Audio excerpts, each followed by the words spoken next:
એક ગામ હતું, એમાં કરશન કાકા રહેતા હતા. કરશન કાકા ખટારો લઈને ગાયો ભરીને ઘેર આયા એટલે ચોર આયા. છોકરો જાગી ગયો અને ઝાડ ઉપર ચડી ગયો. એટલે એના પપ્પા ટપોટપ જાગી ગયા એટલે ઠોકર વાગી ડોલની, પડ્યા ઢગલામાં એક ફેણ વાળો રાક્ષસ રહેતો હતો.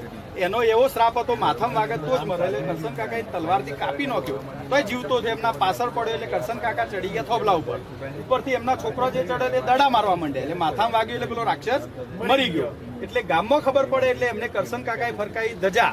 ગામવાળાને ખબર પડી કે પેલો રાક્ષસ મર્યો એટલે ખુશ થઈને નગારા વગાડવા માંડ્યા. પછી ચગાવવા બાજુના ગામમાં ખબર પડે એટલે ચગાયા પતંગ ચગાય એટલે બાજુના ગામવાળાએ ખુશ થઈને ફટાકડા ફોડ્યા. જેવા ફટાકડા ફૂટ્યા એટલે બકરીઓ બે કરવા માંડી, કૂતરો ભસવા માંડ્યો, મગર નાચવા માંડ્યા. બાજુમાં યતી બાબા તપ કરતા તે જાગી ગયા કે ભાઈ આ તો આનંદનો પ્રસંગ છે. રથ લઈને ગામમાં આવ્યા કે ભાઈ હવે લાડવા બનાવ્યા એટલે વરસાદ પડ્યો. ગામના લોકો શરણે વગાડવા માંડ્યા.